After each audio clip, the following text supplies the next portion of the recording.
महाराष्ट्र के लोकसभा चुनाव के तीसरे चरण की वोटिंग के लिए रविवार 5 मई शाम चुनाव प्रचार थम गया। प्रदेश की बारामती लोकसभा सीट पर सबकी नजरें टिकी हुई है कि वह किसकी जीत होगी। उत्सुकता चरम पर पहुंच गई। रविवार को बारामती में पहली बार 2 बैठकें हो रही थी। एक तरफ अजित पवार ने सुनेत्रा पवार के लिए बैठक की तो दूसरी तरफ शरद पवार की पार्टी ने सुप्रिया सुले के लिए।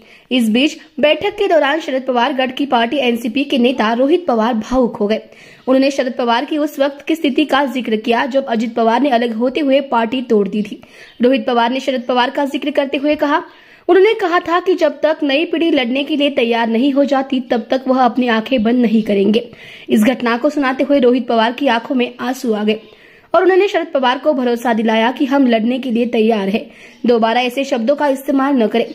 रोहित पवार के फुट फुट कर रोने के बाद वहां सन्नाटा छा गया। अजित पवार ने बारामती में बैठक की। रोहित पवार के फुट फुट कर रोने के बाद अजित पवार ने उनकी आलोचना की। उन्होंने रोहित पवार पर निशाना साधते हुए कहा कि उन्हें गंदी चाल नहीं खेलनी चाहिए। इस समय अजित पवार ने सभा में रोहित पवार की नकल भी की। ती जबाबदारी घेत नाही तर जबाबदारी घेण्याच्या लेवलची होत नाही तोपर्यंत मी माझे डोळे मिटणार नाही असे पवार साहेबांचे शब्द होते।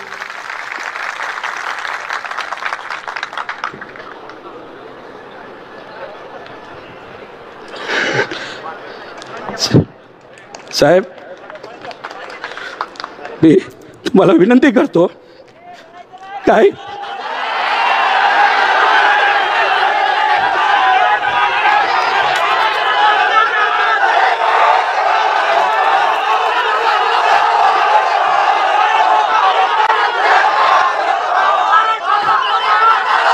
साहेब मी तुम्हाला विनंती करतो हे जे वक्तव्य तुम्ही केलं ते कृपा करून तुम्ही परत करू नका। तुम्ही आमचा जीव आहात, तुम्ही आमची आत्मा आहात। जे जे लोक तुम्हाला त्रास देतात, जे जे मोठे नेते किती असले तरी तुमच्याबद्दल काही ते बोलले तरी ही सामान्य जनता आणि आमच्यासारखे छोटे मोठे कार्यकर्ते आणि पवार अख्खं कुटुंब तुमच्या बरोबर आहे। मला सांगितलं होतं शेवट सभेत कोणीतरी काहीतरी भावनिक करण्याचा प्रयत्न करतील। हो का हे आमच्या एका पट्ट्यांनी डोळ्यातनं पाणी काढून दाखवलं। मग मी पण दाखवतो हे मला मतदान करा।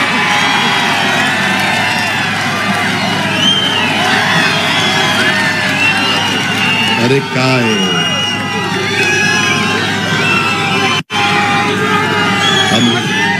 हो का ही असली नौटंकी बारामतीकर खपून घेणार नाही। तुम्ही काम दाखवा, तुमचं खणखणीत नाणं दाखवा। ठीक आहे,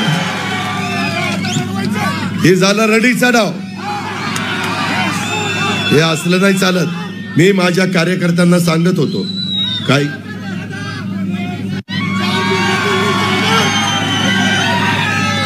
मी तुम्हाला सगळ्यांना सांगत होतो की काही जण ते करणार।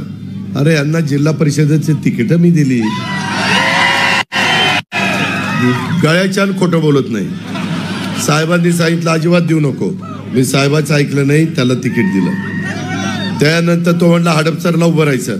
म्हणलं तिथं नाही देणार तुला, चेतनची आम्ही तयारी करतोय, तू कर्जत जामखेडला जा, तिथं आम्ही सगळे प्रयत्न करू, मदत करू।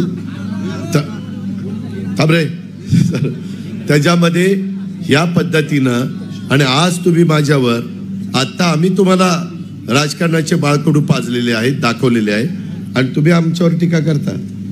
अरे तुझ्यापेक्षा कितीतरी जास्त उन्हाळी पावसाळी मी बघितलेले आहेत।